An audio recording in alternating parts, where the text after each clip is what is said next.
అనుగ్రహించబడిన మనకి యేసుక్రీస్తు కంటే ముందు పుట్టిన వారమైతే, యేసుక్రీస్తు కంటే ముందు జన్మించిన వారమైతే, యేసుక్రీస్తు కంటే ముందు తరాలలో ఉన్నవారమైతే యేసుక్రీస్తు యొక్క వంశావళిలో నిలిచిన వారుగా ఉంటాము. హల్లెలూయా, హల్లెలూయా. ఒకవేళ యేసుక్రీస్తు తర్వాత జన్మించిన వారమైతే యేసుక్రీస్తు వలన ఒక వంశావళిని కలిగి ఉంటాము. హల్లెలూయా, హల్లెలూయా. ఏంటండి చెప్పండి, యేసుక్రీస్తుకి ముందు పుట్టిన వాళ్ళమైతే యేసుక్రీస్తు యొక్క వంశావళిలో ఉంటాము. హల్లెలూయా, హల్లెలూయా. యేసుక్రీస్తు తర్వాత పుట్టిన మనమైతే యేసుక్రీస్తు ద్వారా ఒక వంశావళిని సంపాదించుకుంటాము. హల్లెలూయా, హల్లెలూయా. కుమారుణ్ణి ముద్దు పెట్టుకున్న ప్రతి వాడు కూడా యేసుక్రీస్తు ద్వారా ఒక వంశావళిని సంపాదించుకున్న వాడుగా ఉన్నాడు. హల్లెలూయా, హల్లెలూయా. ఏమీ లేదు మీ దగ్గర అసలు యేసు రక్తం. హల్లెలూయా, హల్లెలూయా, హల్లెలూయా. బాబు ఇంకో బాటిల్ ఎట్టుండే ఇక్కడ.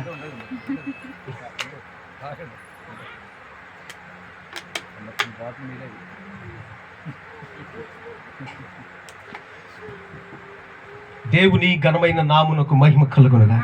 హల్లెలూయా, హల్లెలూయా, హల్లెలూయా, హల్లెలూయా, హల్లెలూయా. చూడండి, ఆ మత్తయి సువార్త 1వ అధ్యాయము 1వ వచనాన్ని చూస్తే, అబ్రహాము కుమారుడగు దావీదు కుమారుడైన యేసుక్రీస్తు వంశావళి.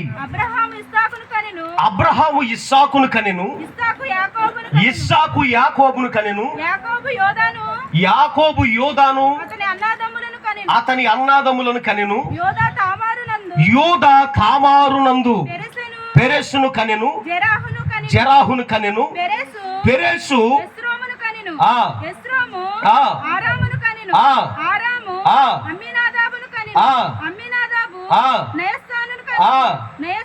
ఇక్కడ మరలా చదువు. నయస్సోను సల్మాను కనెను, సల్మాను రాహాబునందు బోయాజును కనెను, బోయాజు రూతునందు ఓబేదును కనెను, ఓబేదు యెష్షయిని కనెను, యెష్షయి దేవునికి స్తోత్రం కలుగునుగా.